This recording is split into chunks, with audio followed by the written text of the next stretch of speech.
S ಆತ್ಮೀಯ ಸ್ಪರ್ಧಾ ಮಿತ್ರೆ, welcome to flavour and academy. ನಾನು ಸಿದ್ಧವಾರದ ಇವತ್ತಿನ ನಮ್ಮ ವಿಶೇಷ ಅತಿಥಿಗಳಾದ ಪರಿಸರ ವಿಜ್ಞಾನ ಪುಸ್ತಕದ ಲೇಖಕರಾದ ಶ್ರೀ ರಾಘವೇಂದ್ರ ಡಿ ತಳವಾರ್ ಸರ್ ಅವ್ರನ್ನ ಮತ್ತೊಮ್ಮೆ ನಮ್ಮ ಒಂದು ವೇದಿಕೆ ಆಹ್ವಾನಿಸ್ತಾ ಇದ್ದೀವಿ. Sir, welcome to flavour and academy. Thank you sir. Sir, ಏನಂದರೆ ಇವತ್ತಿನ ಒಂದು ವಿಡಿಯೋ ಮಾಡೋಕೆ ನಿಮ್ಮನ್ನು ಕರ್ಸೋಕೆ ಪ್ರಮುಖ ಕಾರಣ ಏನಂದರೆ, ಆ್ಯಕ್ಚುಲಿ ಜೂನ್ 22ರಿಂದ NET ಪರೀಕ್ಷೆ ಸ್ಟಾರ್ಟ್ ಆಗ್ತಿದೆ. ಆನ್ಲೈನ್ ಪ್ಲಾಟ್ಫಾರ್ಮು ನಿಮಗೂ ಎಲ್ಲರಿಗೂ ಗೊತ್ತು.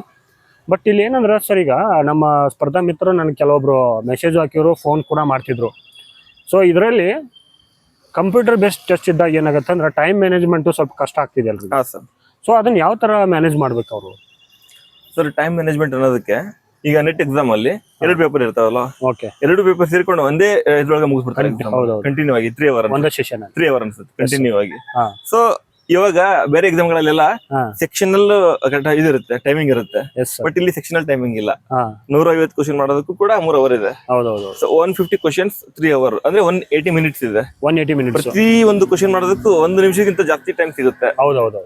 ಅಂಡ್ 100 ಕ್ವಶನ್ ಕೂಡ ಡಿಫಿಕಲ್ಟ್ ಇರಲ್ಲ. ನಾವು ಮುಂಚೆ ಮಾತಾಡಿದೀವಿ ಆಲ್ರೆಡಿ. ಪ್ರತಿಯೊಂದು ಎಕ್ಸಾಮ್ ಅಲ್ಲೂ ಕೂಡ ಅರೌಂಡ್ 25-30% ಈಸಿ ಕ್ವಶನ್ ಇರ್ತವೆ. ಒಂದ್ 30 ಕ್ವಶನ್ ಮೀಡಿಯಂ ಇರ್ತವೆ, ಒಂದ್ 20-30 ಕ್ವಶನ್ ಡಿಫಿಕಲ್ಟ್ ಇರ್ತವೆ. ಸೊ ಈಸಿ ಕ್ವಶನ್ ಅನ್ನ 20 ಸೆಕೆಂಡ್ 30 ಸೆಕೆಂಡ್ ಅಲ್ಲಿ ಮಾಡಬಹುದು, ನಾವು ಬೇಗ ಮುಗಿಸ್ಕೋಬಹುದು. ಹಾ ಸರ್. ಆತರ ಇದ್ದಾಗ ನಾವು ನಮ್ಮ ವಿದ್ಯಾರ್ಥಿಗಳಾಗಿರ್ಲಿ ನಾವಾಗಿರ್ಲಿ ಫಸ್ಟ್ ಆ ಪೇಪರ್ ಅಲ್ಲಿ ಈಸಿ ಕ್ವಶನ್ಸ್ ಯಾವ್ದು ಅನ್ನೋದನ್ನ ಐಡೆಂಟಿಫೈ ಮಾಡ್ಬೇಕು. ಐಡೆಂಟಿಫೈ ಮಾಡಿದಾಗ ಅವನ್ ಟ್ಯಾಕಲ್ ಮಾಡುವಂತ ಸ್ಕಿಲ್ ನಮಗೆ ಬೆಳೀತೈತಿ. ಯಾವಾಗ ಬೆಳೆಯುತ್ತೆ? ಟೆಸ್ಟ್ ಸೀರೀಸ್ ಬರ್ದು ಸರ್. ಆಕ್ಚುಲಿ ಟೆಸ್ಟ್ ಸೀರೀಸ್ ಬೆಳ್ಕೊಂಡು ಹೋದಾಗ ಆಗುತ್ತೆ. ಅದು ಟೆಸ್ಟ್ ಸೀರೀಸ್ ಬರ್ದು ಪ್ರಾಕ್ಟೀಸ್ ಮಾಡಿದಾಗ ಆಗುತ್ತೆ. ಸರ್, ಇಲ್ಲೊಂದು ಏನಂದ್ರೆ ನಂದು ಪ್ರಶ್ನೆ ಏನಂದ್ರೆ ಸರ್, ಈಗ ವಿಶೇಷವಾಗಿ ನಾವು ಗ್ರಾಮಾಂತರ ಪ್ರದೇಶದಾಗ ಕೆಲವೊಬ್ಬರ ಹತ್ರ ಸಿಸ್ಟಮ್ ಇರಲ್ಲ, ಲ್ಯಾಪ್ಟಾಪ್ ಇರಂಗಿಲ್ಲ, ಏನೋ ಮೊಬೈಲಲ್ಲಿ ಯೂಸ್ ಮಾಡ್ತಿರ್ಬೋದು. ಬಟ್ ಥಿಂಗ್ ಏನಂದ್ರೆ ಈಗ ಒಂದೊಂದು ಲಾಂಗ್ ಕ್ವಶನ್ಸ್ ಇರ್ತದ್ದು, ಸ್ಕ್ರೋಲ್ ಮಾಡ್ಬೇಕು ಕೇಳ್ತಿರ್ಬೇಕು, ಸ್ಕ್ರೋಲ್ ಮಾಡ್ಬೇಕು ಕೇಳ್ತಿರ್ಬೇಕು. ಅವಾಗ ಏನ್ ಮಾಡ್ಬೇಕು? ವಿದ್ಯಾರ್ಥಿಗಳು ಕನ್ಫ್ಯೂಸ್ ಆಗುತ್ತೆ ಅಲ್ಲಿ. ಯಾಕಂದ್ರೆ ಈಗ ಅರ್ಧ ಕ್ವಶನ್ ಮೇಲ್ಗಡೆ ಇರ್ತೈತಿ, ಅರ್ಧ ಕ್ವಶನ್ ಕೆಳಗಿರುತ್ತಲ್ಲಿ. ಸೊ ಅವಾಗ ಕಷ್ಟ ಆಗುತ್ತೆ. ಅದು ಈ ಸ್ಟೇಟ್ಮೆಂಟ್ ವೈಸ್ ಕ್ವಶನ್ ಇದ್ದಾಗ ಅದನ್ನ ಯಾವ ತರ ಹ್ಯಾಂಡಲ್ ಮಾಡ್ಬೇಕು? ಆ ಸ್ಟೇಟ್ಮೆಂಟ್ ವೈಸ್ ಕ್ವಶನ್ ಇದ್ದಾಗ ಆ ಪ್ಯಾಸೇಜ್ ದೊಡ್ಡದಿರುತ್ತಲ್ಲ, ಕ್ವಶನ್ ದೊಡ್ಡದಿರುತ್ತೆ. ಅವಾಗ ನಾವೇನು ಮಾಡಕ್ ಆಗಲ್ಲ ಸರ್. ಯಾಕಂದ್ರೆ ಆ ಡಿಜಿಟಲ್ ಟೆಕ್ನಾಲಜಿ ಇರೋದ್ರಿಂದ ಮೊಬೈಲ್ ಅಲ್ಲಿ ನಾವು ಸ್ಲೈಡ್ ಮಾಡ್ಕೊಂಡು ಹೋಗ್ಬೋದು, ಸ್ಕ್ರೋಲ್ ಮಾಡ್ಕೊಂಡು ಹೋಗ್ಬೋದು. ಅದಕ್ಕಂತ ಕೆಲವೊಬ್ಬರಿಗೆ ಸೋಶಿಯೋ ಎಕನಾಮಿಕ್ ಬ್ಯಾಕ್ ಗ್ರೌಂಡ್ ನೋಡ್ಬೇಕಾಗುತ್ತೆ. ಹಂಗಂತ ಹೇಳಿ ಎಲ್ಲರೂ ಬರೀ ಲ್ಯಾಪ್ಟಾಪ್ ಇದ್ದಾರೆ ಪಾಸ್ ಆಗ್ತಾರೆ, ಟ್ಯಾಬ್ ಇದ್ದಾರೆ ಪಾಸ್ ಆಗ್ತಾರೆ ಅಂತಾನು ಇಲ್ಲ. ಫಾರ್ ಯುವರ್ ಕೈಂಡ್ ಇನ್ಫಾರ್ಮೇಶನ್, ನಾನು ನೆಟ್ ಎಕ್ಸಾಮ್ ಬರ್ದಿದ್ದು MSc ಸೆಕೆಂಡ್ ಸೆಮ್ ಇದ್ದಾಗ, ಸೆಕೆಂಡ್ ಇಯರ್ ಅಲ್ಲ ಫಸ್ಟ್ ಇಯರ್ ಸೆಕೆಂಡ್ ಸೆಮ್ ಇದ್ದಾಗ, I didn't had any laptop, mobile ಅಲ್ಲೇ ಓದ್ತಾ ಇದ್ದ. ಫಸ್ಟ್ ಅಟೆಂಪ್ಟ್ ಅಲ್ಲಿ ಜನರಲ್ ಮೆರಿಟ್ ಅಲ್ಲಿ ಒಂದು ಪಾಸ್ ಆಗಿತ್ತು. ಸೊ ಹಂಗಾಗಿ ವಿದ್ಯಾರ್ಥಿಗಳ ಕಡೆ ಮೊಬೈಲ್ ಇರುತ್ತೆ, ಆ ಮೊಬೈಲ್ ಅಲ್ಲಿ ಟೆಲಿಗ್ರಾಮ್ ಇದಾವೆ, ನಿಮ್ದು ಒಂದು ಚಾನಲ್ ಇರ್ಬೋದು ಅನ್ಸುತ್ತಲ್ಲ. ಪ್ರತಿದಿನ ಕ್ವಶನ್ ಹಾಕಿ ವಿದ್ಯಾರ್ಥಿಗಳಿಗೆ ಬಿಡ್ಸಕ್ ಕೇಳಿ, ಅದನ್ನ ಬಿಡಿಸ್ಲಿ ಡೈಲಿ. ಸೊ ಈ ತರ ಹೆಲ್ಪ್ ಆಗುತ್ತೆ. ಸರ್, ಆಕ್ಚುಲಿ ಹೇಳ್ಬೇಕಂದ್ರೆ ಈಗ KCET ಅಕ್ಟೋಬರ್ 11 ಇದೇ ವರ್ಷ ಐತೆ. ಬಟ್ ಅದ್ರ ಪೂರ್ವಭಾವಿ, ಯಾಕಂದ್ರೆ ಅಸಿಸ್ಟೆಂಟ್ ಪ್ರೊಫೆಸರ್ ನೋಟಿಫಿಕೇಶನ್ ಐತಿ ಈಗ. ಸೊ ಅದಕ್ಕೋಸ್ಕರ ಅಂದ್ರೆ ಈಗ ನೆಟ್ ಎಕ್ಸಾಮ್ ಬರ್ದು ಪಾಸ್ ಆದ್ರೆ ನಮ್ಮ ಒಂದು ಅಸಿಸ್ಟೆಂಟ್ ಪ್ರೊಫೆಸರ್ ಯಾರು ತಯಾರು ಮಾಡ್ತಿದಾರಲ್ಲ ಆಗ್ಬೇಕಂದ್ರೆ ಈ ಜೂನ್ 22ರಿಂದ 30 ತನಕ ಎಕ್ಸಾಮ್ ಇದೆ ಸರ್ ಅವರು. ಸೊ ಇದನ್ನ ಸಬ್ಜೆಕ್ಟ್ ವೈಸ್ ಆಗಲಿ ಮತ್ತೆ ಇದ್ರಾಗ್ಲಿ ಯಾವುದು GK ದಲ್ಲಿ ಆಗಲಿ ಹೆಚ್ಚಿನ ಮಾರ್ಕ್ಸ್ ತಗೋಬೇಕಾದ್ರೆ ಅವ್ರು ಏನ್ ಮಾಡ್ಬೇಕು ಸರ್? GK ಮತ್ತೆ ಇನ್ನೊಂದು ಸ್ಪೆಸಿಫಿಕ್ ಪೇಪರ್ ಇರುತ್ತಲ್ಲ, ಪ್ರತಿಯೊಂದು ವಿದ್ಯಾರ್ಥಿಗಳು ಈಗ MA ಹಿಸ್ಟ್ರಿ, ಎಕನಾಮಿ, ಪಾಲಿಟಿ ಈ ತರ ಇರ್ತಾರೆ. ಅವ್ರವ್ರ ಸಬ್ಜೆಕ್ಟ್ ಅಲ್ಲಿ ಅವ್ರು ಮಾಸ್ಟರ್ ಓದಿರ್ತಾರೆ, ಮಾಸ್ಟರ್ ಡಿಗ್ರಿ, ಅದಕ್ಕೆ ಮಾಸ್ಟರ್ ಡಿಗ್ರಿ ಕೊಟ್ಟಿರ್ತಾರೆ. But the sad reality of our system is master ಓದಿದ್ರು ಕೂಡ ಅವ್ರ ನಾಲೆಜ್ 10th ಲೆವೆಲ್ಗೆ ಇರುತ್ತೆ. ಯಾಕಂದ್ರೆ ಸಿಲೆಬಸ್ ಆತರ ಫ್ರೇಮ್ ಆಗಿದೆ. ಅದೇ ಪ್ರಾಬ್ಲಮ್ ಇರೋಂಥದ್ದು, ಡೀಪ್ ನಾಲೆಜ್ ಇರಲ್ಲ. ಆತರ ಡೀಪ್ ನಾಲೆಜ್ ಇಲ್ಲದೆ ಇರೋ ಕಡೆ ಸಿಲೆಬಸ್ ಅಲ್ಲಿ ಆ ಡೀಪ್ ನಾಲೆಜ್ ಎಲ್ಲಿಂದ ಸಿಗುತ್ತೆ? ಟೆಸ್ಟ್ ಬರೆದಾಗ ಒಬ್ಬ ಆ ಸ್ಪೆಸಿಫಿಕ್ ಟಾಪಿಕ್ ಅಲ್ಲಿ PhD ಮಾಡಿದಂತವ್ರು, ಓಕೆ, ಆಲ್ರೆಡಿ ನೆಟ್ ಕ್ವಾಲಿಫೈ ಆದಂತವ್ರು ಮಾಡಿರ್ತಾರೆ ಟೆಸ್ಟ್ ಅನ್ನ.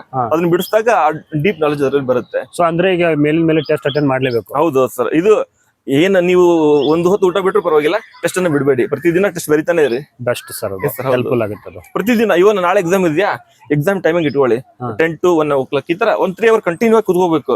ಆ 3 ಅವರ್ ಅಲ್ಲಿ ಎದ್ದು ನೀರ್ ಕುಡಿಯಕ್ಕೆ ಹೋಗ್ಬಾರ್ದು, ಏನಕ್ಕೂ ಹೋಗ್ಬಾರ್ದು. ಯಾಕಂದ್ರೆ ಎಕ್ಸಾಮ್ ಹಾಲ್ ಅಲ್ಲಿ ನಿಮ್ಗೆ ಎಲ್ಲಕ್ಕೂ ಬಿಡಲ್ಲ.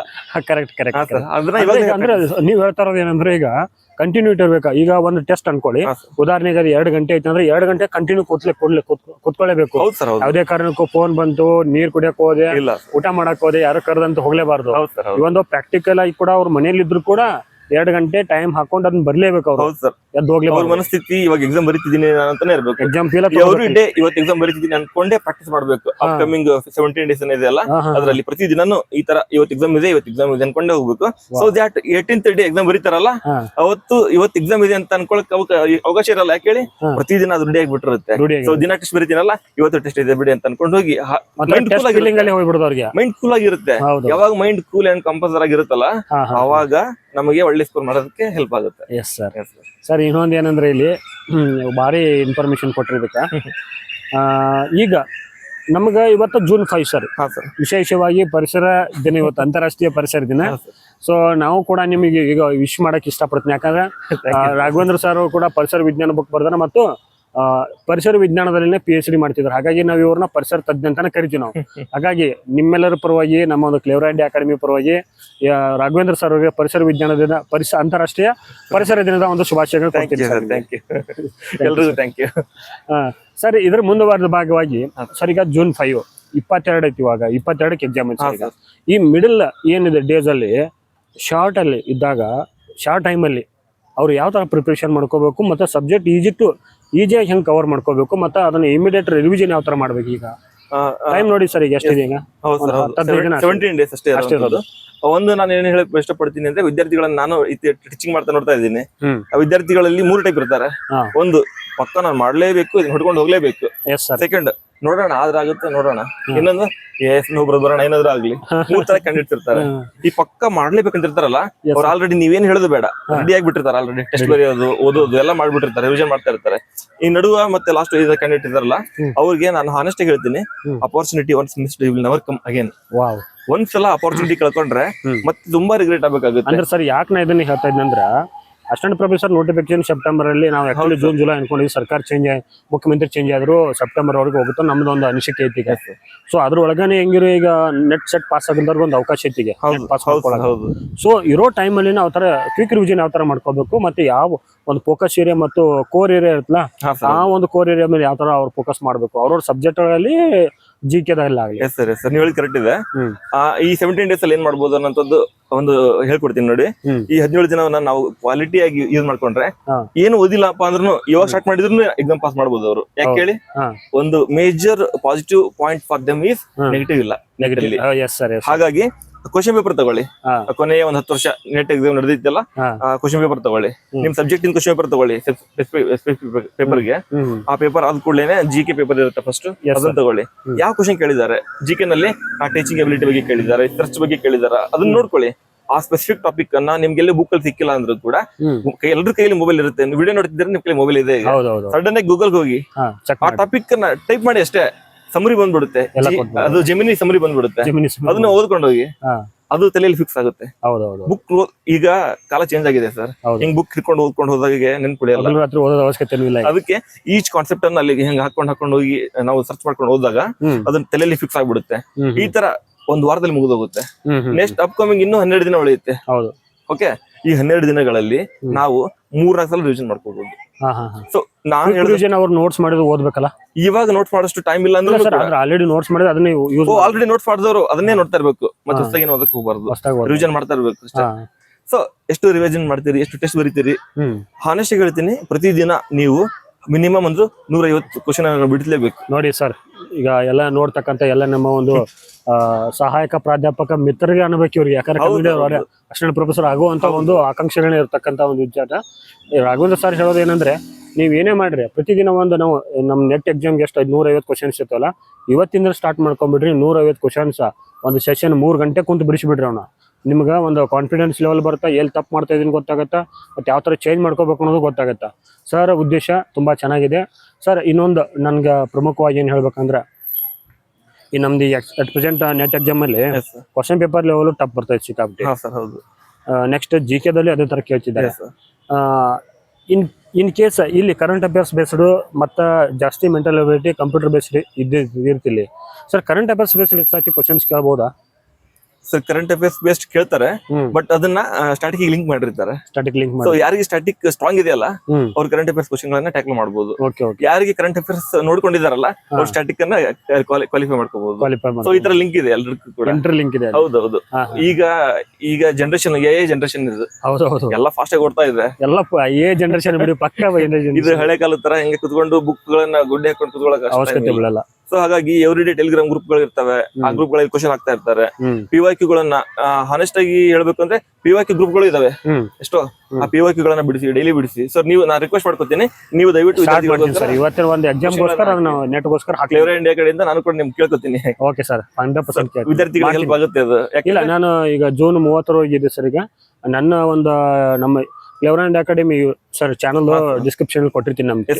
ಸೊ ಇವತ್ತಿಂದ ದಿನಕ್ಕೆ ಒಂದು 50 ಕ್ವಶನ್ ಆದ್ರೂ ಕೊಡ್ತೀನಿ ಅವ್ರಿಗೆ. ಯಾಕಂದ್ರೆ 150 ಕ್ವಶನ್ಸ್ ಕೊಡಕ್ಕೂ ನಮಗೂ ಅಷ್ಟು ತಾಳ್ಮೆನೂ ಇಲ್ಲ. ನೆಕ್ಸ್ಟ್ ಏನಂದ್ರೆ ಒಂದು ಸಬ್ಜೆಕ್ಟ್ ವೈಸ್ ಕೊಡ್ತಾ ಇದೀವಿ. ನೆಕ್ಸ್ಟ್ ಏನಂದ್ರೆ ಇದ್ರ ಜೊತೆ ನನ್ನ ಹೆಚ್ಚು GK ಹೆಚ್ಚು ಕೊಟ್ರೆ ಅನುಕೂಲ ಆಗುತ್ತೆ ಅನ್ಕೋತೀನಿ. ಯಾಕಂದ್ರೆ ಸಬ್ಜೆಕ್ಟ್ ಎಲ್ಲಾ ಸಬ್ಜೆಕ್ಟ್ ಅವ್ರಿಗೆ ಎಲ್ಲ ನನ್ ಕೊಡಕ್ ಆಗಲ್ಲ.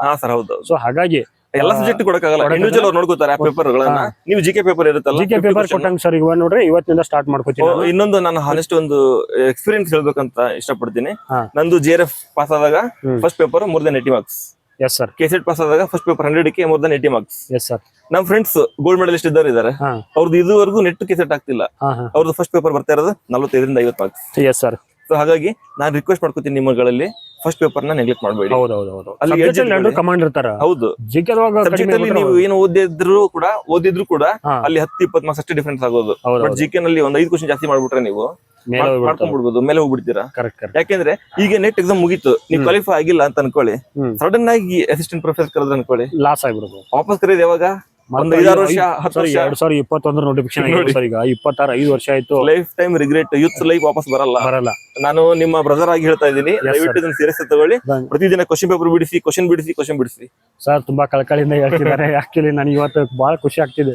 ವಿಶೇಷವಾಗಿ ಇವತ್ತು ಪರಿಸರ ದಿನದ ತಂದ ಒಂದು ಪರಿಸರದಲ್ಲಿರ್ತಕ್ಕ ಕಷ್ಟ ನೋವುಗಳನ್ನೆಲ್ಲ ನೋಡ್ಕೊಂಡು ಅದನ್ನ ಒಂದು ಎಕ್ಸಾಮ್ ಕೂಡ ಒಂದು ಪರಿಸರ ಅನ್ಕೊಂಡು ನಿಮ್ಮೆಲ್ಲರೂ ಕೂಡ ತುಂಬಾ ಮಾರ್ಗದರ್ಶನ ಮಾಡ್ತಾರೆ. ಇದರೊಂದು ಪ್ರಯೋಜನ ಪಡ್ಕೊಡ್ರಿ. ನೆಕ್ಸ್ಟ್ ಇನ್ನೊಂದು ಸರ್, ಈಗ ಆಕ್ಚುಲಿ ನನ್ನ ಕೈಯಾಗೆ ನಾನು ಮಾರ್ಕೆಟ್ ಮಾಡ್ತಿಲ್ಲ, ಬಟ್ ಥಿಂಗ್ ಏನಂದ್ರೆ ಇವತ್ತೊಂದು ನಿನ್ನೆ ಒಂದು ಬುಕ್ ಬಂದಿದೆ ಸರ್, ಇದು ಬಾಲಯ್ಯ ಕ್ಯಾರಿಗರ್ ಅವ್ರದ್ದು. ತುಂಬಾ ಚೆನ್ನಾಗಿದೆ ಸರ್ ಇದು. ಅಸ್ಟೆಂಟ್ ಪ್ರೊಫೆಸ್ ಇದು ಸಾರಿ ಪೇಪರ್ ಫಸ್ಟ್ ನಮ್ದು KCET ನೆಟ್ಗೆ ಟೋಟಲ್ ಆಗಿ ಎಲ್ಲಾ ಸಿಲೆಬಸ್ ಅನ್ನ ಕವರ್ ಮಾಡಿದ್ದಾರೆ ಇದರಲ್ಲಿ. ಟೀಚಿಂಗ್ ಅಪ್ಟಿಟ್ಯೂಡ್ ಇದರಲ್ಲಿ ಎಲ್ಲ ನೀವು ಒಂಚೂರು ನೋಡಿ. ಅದೇ ಇದಾಗ್ಲೇ ನಾನು ಆಕ್ಚುಲಿ ಎಲ್ಲಿ ನೋಡ್ತಾ ಇದ್ದೆ, ಇದನ್ನ ಬುಕ್ ಸ್ಟಾಲ್ ಅಲ್ಲಿ ಇಟ್ಟಿದ್ದಾರೆ, ಇದನ್ನ ನಾನು ನೋಡ್ತಾ ಇದ್ದೆ. ನಾನು ನೋಡಿದೆ ಎಲ್ಲಿ ಟಾಪಿಕ್ ಇದಾವಲ್ಲ ನೆಟ್ ಅಲ್ಲಿ ಫಸ್ಟ್ ಕ್ವಶನ್ ಫಸ್ಟ್ ಪೇಪರ್ ಅಲ್ಲಿ ಬರ್ತಾವಲ್ಲ ಅದೆಲ್ಲ ಇದ್ರೊಳಗಿದೆ. ದತ್ತಾಂಶ ವಿಶ್ಲೇಷಣೆ ಮಾಡುವಂತದ್ದು, ಓಕೆ, ಬೋಧನಾ ಸಾಮರ್ಥ್ಯ, ಎಸ್ಪೆಷಲಿ ಸಂಶೋಧನಾ ಬಗ್ಗೆ ನೈಪುಣ್ಯತೆ ಇರುತ್ತಲ್ಲ, ಅದು ಕಾಮನ್ ಸೆನ್ಸ್ ಯೂಸ್ ಮಾಡ್ಕೊಂಡು ಆನ್ಸರ್ ಮಾಡಬಹುದು. ಅದೆಲ್ಲ ಇದ್ರೊಳಗೆ ಕೊಟ್ಟಿದ್ದಾರೆ. ಇದು ಯೂಸ್ ಆಗುತ್ತೆ, ಎಕ್ಸಾಮ್ಗೆ ಪಕ್ಕ ಯೂಸ್ ಆಗುತ್ತೆ. ಕನ್ನಡ ಮಾಧ್ಯಮದಲ್ಲಿ ಯಾರು ಕ್ವಿಕ್ ರಿವಿಷನ್ ಹೆಲ್ಪ್ ಆಗ್ಬೋದು ಸರ್ ಅವ್ರಿಗೆ. ಸರ್ ಖಂಡಿತ ಹೆಲ್ಪ್ ಆಗುತ್ತೆ. ಯಾಕಂದ್ರೆ ಈಗ ಒಂದು 17 ದಿನ ಇತ್ತು ಈಗ. ಇದ್ರೊಳಗೆ ಅವ್ರು ಕರ್ನಾಟಕದ ಎಲ್ಲಿ ಮೂಲೆಯಲ್ಲಿ ಸಿಕ್ಕರು ತಗೊಳ್ಳಿ ಬುಕ್. ಎಸ್ ಖಂಡಿತ. ಅಂದ್ರೆ ಅವರು ಒಂದು ನನ್ನ ಪ್ರಕಾರ ಒಂದು 2-3 ಡೇಸ್ ಕುತ್ಕೊಂಡು ಓದಿರ್ ಕುಲ ಕಂಪ್ಲೀಟ್ ಮಾಡ್ಬೋದು ಅಷ್ಟೇ. ಮತ್ತೆ ಸರ್ ಇದ್ರಲ್ಲಿ ಇನ್ನೊಂದು ಏನ್ ಕೊಟ್ಟವ್ರು ಅಂದ್ರೆ ಅವರು ಸರ್ ಪ್ರೀವಿಯಸ್ ಇಯರ್ದು NET ಕ್ವಶನ್ ಕೊಟ್ಟಿದ್ದಾರೆ ಸರ್ ಅವರು. 2004ರಿಂದ ಇದು ಟೀಚಿಂಗ್ ಅಪ್ಟಿಟ್ಯೂಡ್ ಸಂಬಂಧಪಟ್ಟಂಗೆ NET ಕ್ವಶನ್ಸ್ ಕೊಟ್ಟಿದ್ದಾರೆ. ಇದು ಅವ್ರಿಗೆ ಹೆಲ್ಪ್ಫುಲ್ ಆಗ್ಬೋದಾ sir? PYQ R the god father of every competitive. ಇಲ್ಲಿ ನೋಡಿ ಸರ್, ಈ ತರ ಎಲ್ಲ ಕಂಪ್ಲೀಟ್ ಕೊಟ್ಟಿದ್ದಾರೆ ಅವರು. Yes sir. ನಾನು ನೋಡ್ದೆ ಇದನ್ನ, ಇಲ್ಲೇ ಬಿಡ್ಸಕ ಹೆಲ್ಪ್ಫುಲ್ ಆಯ್ತು. ಇಲ್ಲಿ ನಾನು ನೋಡ್ತಾ ಇದ್ದೀನಿ ಕ್ವಶನ್ ಗಳನ್ನೆಲ್ಲ ಕೊಟ್ಟಿದ್ದಾರೆ. PYQ ಗಳು ಯಾವುದೇ ಎಕ್ಸಾಮ್ ಗೆ ಗಾಡ್ ಫಾದರ್ ಇದ್ದಂಗೆ. ನನಗೆ ಇದು ತುಂಬಾ ಲೇಟ್ ಆಗಿ ಅರ್ಥ ಆಗಿದೆ. ನಾನು ವಿದ್ಯಾರ್ಥಿಗಳಿಗೆ ಪ್ರತಿ ಸ್ಟೂಡೆಂಟ್ ಗೆ ಹೇಳ್ತಾನೆ ಹೇಳ್ತೀನಿ, PYQ ಬಿಡಿಸಿ. ಯಾಕಂದ್ರೆ ಇದು ಪ್ರಪಂಚ ವಿಶಾಲವಾಗಿದೆ. ಕಾಂಪಿಟೇಟಿವ್ ಎಕ್ಸಾಮ್ ಅಂದ್ರೆ anything below the sky question ಕೇಳಬಹುದು ಅಂತ ಹೇಳ್ತಾರೆ. But now days UPSC is going above the sky. ಮೊನ್ನೆ ನೋಡ್ರೆ ನನಗೆ ಶಾಕ್ ಆಗ್ಬಿಟ್ಟು ಸರ್. ಹಾಗಾಗಿ ನಾನು ಏನ್ ಹೇಳ್ಬಿಡ್ತೀನಿ, ಎಲ್ಲಾನು ಓದಕ್ ಆಗಲ್ಲ. ನಮಗೂ ಒಂದು ಲಿಮಿಟ್ ಇರುತ್ತೆ, ಬ್ರೈನ್ ಗೆ ಲಿಮಿಟ್ ಇರುತ್ತೆ. ಆ ಲಿಮಿಟ್ ಅನ್ನ ನಾವು ಕ್ರಾಸ್ ಮಾಡಿದ್ರೆ ಹುಚ್ಚಾಗ್ತೀವಿ. ಅದನ್ನ ಕ್ರಾಸ್ ಮಾಡದೇನೆ ಹೆಂಗೆ ನಾವು ಟಾಪ್ ಆಗ್ಬೇಕು ಅಂದ್ರೆ PYQ ನೋಡ್ಬೇಕು. ಒಂದು ಫ್ರೇಮ್ ವರ್ಕ್ ಚೌಕಟ್ಟು ಇರುತ್ತೆ. ಆ ಚೌಕಟ್ಟನ್ನ ನಾವು ನೋಡ್ಕೊಂಡಾಗ ಆ ಚೌಕಟ್ಟಲ್ಲಿ ಏನ್ ಓದ್ಬೇಕು ಏನ್ ಓದ್ಬಾರ್ದು ಅನ್ನೋದನ್ನ ಐಡಿಯಾ ಬರುತ್ತೆ. ನಮ್ ಸರ್ ಇದ್ರು ಒಬ್ರು IRS ಇದಾರೆ ಈಗ, ಅವ್ರು ಒಂದೇ ಹೇಳ್ತಿದ್ರು, when you learn to leave the things you will succeed ಅಂತ. ಏನನ್ನ ನಾವು ಯಾವಾಗ ಬಿಡ್ಬೇಕು ಅಂತ ಡಿಸೈಡ್ ಕಲಿತೀವಲ್ಲ, ಅದನ್ನ ಕಲ್ತಾಗ ನಾವು ಉದ್ದಾರ ಆಗ್ತೀವಿ, ಏನೋ ಸಾಧನೆ ಮಾಡ್ತೀವಿ ಅನ್ನೋಂಥದ್ದು. ಅಂದ್ರೆ ಏನ್ ಓದ್ಬೇಕು ಏನ್ ಓದ್ಬಾರ್ದು ಅನ್ನೋಂಥದ್ದು, ಕಸ ಮುಸ್ರಿ ಅದನ್ನೆಲ್ಲ ಓದೋದಕ್ಕಿಂತ ಸಿಂಪಲ್ ಓದ್ರಿ, ಸಿಂಪಲ್ ಆಗಿರೋದನ್ನ ಓದ್ರಿ. ನೋಡಿ ಸರ್, ಇದನ್ನ ಆಕ್ಚುಲಿ ಹೇಳ್ಬೇಕಂದ್ರೆ ನಿಮ್ದು ಈ ಒಂದು ಪರಿಸರ ದಿನದ ಒಂದು ಪ್ರಯುಕ್ತ ಈ ಬುಕ್ ಅನ್ನ ನಾವು 30% ಡಿಸ್ಕೌಂಟ್ ಕೊಡ್ತಾ ಇದ್ದೀವಿ ಸರ್. ನಮ್ಮ ಒಂದು ನೆಟ್ ಯಾರು ಪ್ರಿಪರೇಷನ್ ಮಾಡ್ತಿದ್ದಾರೆ 30% ಡಿಸ್ಕೌಂಟ್ ಕೊಡ್ತಾ ಇದ್ದೀವಿ. ಎಲ್ಲ ಬುಕ್ ಅಲ್ಲಿ ನಾನು ನೋಡಿರೋ ಪ್ರಕಾರ 10% 15% ಕೊಡ್ತಾರೆ. ಬಟ್ ಇದು ಪರಿಸರ ದಿನಗೋಸ್ಕರ ನಾವು ಇವತ್ತು ನಮ್ಮ NET ಪರೀಕ್ಷೆಗೋಸ್ಕರ 30% ಈ ಬುಕ್ ಅನ್ನ ಡಿಸ್ಕೌಂಟ್ ಒಳ್ಳೇದಾಗ್ಲಿ, ಖುಷಿ ವಿಚಾರ ಇದು. ಇದು ಖುಷಿ ಎಲ್ಲರಿಗೆ ವಿಚಾರ. ಬುಕ್ ರೀಚ್ ಮಾಡೋದು ಪ್ರಯತ್ನ ಖುಷಿ ಮಾಡ್ತೀವಿ. ವಿಚಾರ ಸರ್. ವಿದ್ಯಾರ್ಥಿಗಳು ಯೂಸ್ ಮಾಡ್ಕೊಳ್ಳಿ. ಮತ್ತೆ ಪರಿಸರ ದಿನಗೋಸ್ಕರ ಇದು ಕೂಡ ನಮ್ಮ ಟೈಟಲ್ ಕೂಡ UGC ಕೂಡ ಹಸಿರು ಗ್ರೀನ್ ಕಲರ್ ಇದೆ ಇದೀಗ. ಹಾಗಾಗಿ ಇದನ್ನ 30% ಕೊಡ್ತೀವಿ. ಯಾರ್ಯಾರು ಬೇಕಾದ್ರೆ ಕೆಳಗಡೆ ಲಿಂಕ್ ಕೊಟ್ಟಿರ್ತೀನಿ, ನಂಬರ್ ಕಾಂಟ್ಯಾಕ್ಟ್ ಮಾಡ್ರಿ, ಅವ್ರು ನಿಮ್ ಬುಕ್ಸ್ ಕಳಿಸ್ಕೊಡ್ತಾರೆ. ಸರ್ ಇನ್ನೊಂದೇನಾದ್ರು ಫೈನಲ್ ಆಗಿ K-SET ಅಕ್ಟೋಬರ್ ಅಲ್ಲಿ ಇದೀಗ, ಅಸಿಸ್ಟೆಂಟ್ ಪ್ರೊಫೆಸರ್ ಸೆಪ್ಟೆಂಬರ್ ಆಗತ್ತೆ ಅನ್ಕೊಂಡಿದೀವಿ. ಇನ್ನು ಫೈನಲ್ ಟಚ್ ಅಪ್ ಆಗಿ ನಮ್ಮ ಒಂದು ಸ್ಪರ್ಧಾ ಮಿತ್ರರಿಗೆ ಏನ್ ಕಿವಿ ಮಾತು ಹೇಳ್ತೀರಿ ಇಲ್ಲಿ? K-SET ಅಕ್ಟೋಬರ್ ಅಂದ್ರಲ್ವಾ? ಹಾ ಸರ್. ನೆಟ್ ಎಕ್ಸಾಮ್ ಬರೀರಿ ಸೀರಿಯಸ್ ಆಗಿ. ಈ ಅಪ್ಕಮಿಂಗ್ 15 ದಿನ ಯಾವ್ದು ನೋಟಿಫಿಕೇಶನ್ ಇಲ್ಲ ಆಕ್ಚುಲಿ. ಫ್ರೀ ಇದೀರಾ, ಇದನ್ನ ನೀವು ಯೂಸ್ ಮಾಡ್ಕೊಳ್ಳಿ. ಪ್ಲಾನ್ ಬಿ ಲೈಫ್ ಅಲ್ಲಿ ತುಂಬಾ ಇಂಪಾರ್ಟೆಂಟ್. ಹೌದು, ಪ್ಲಾನ್ ಬಿ ಹೇಳ್ತಾರೆ. ಪ್ಲಾನ್ ಬಿ ತುಂಬಾ ಇಂಪಾರ್ಟೆಂಟ್.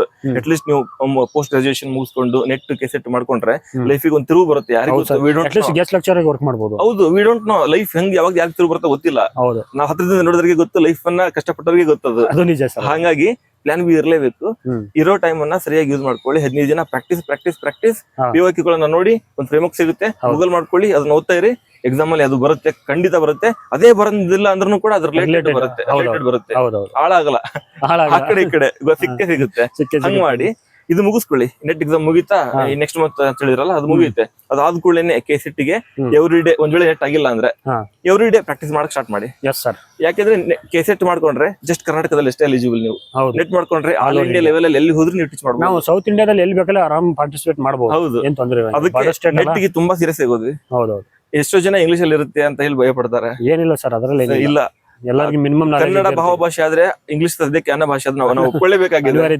ನಮ್ಗೆ ಅನ್ನ ಬೇಕೇ ಬೇಕು. ಎಲ್ಲ ನಾವು ಬಡತನದಿಂದ ಬಂದಿರೋದು, ಯಾರು ನಾವು ಅಮ್ಮನಿ ಮಕ್ಕಳಲ್ಲ.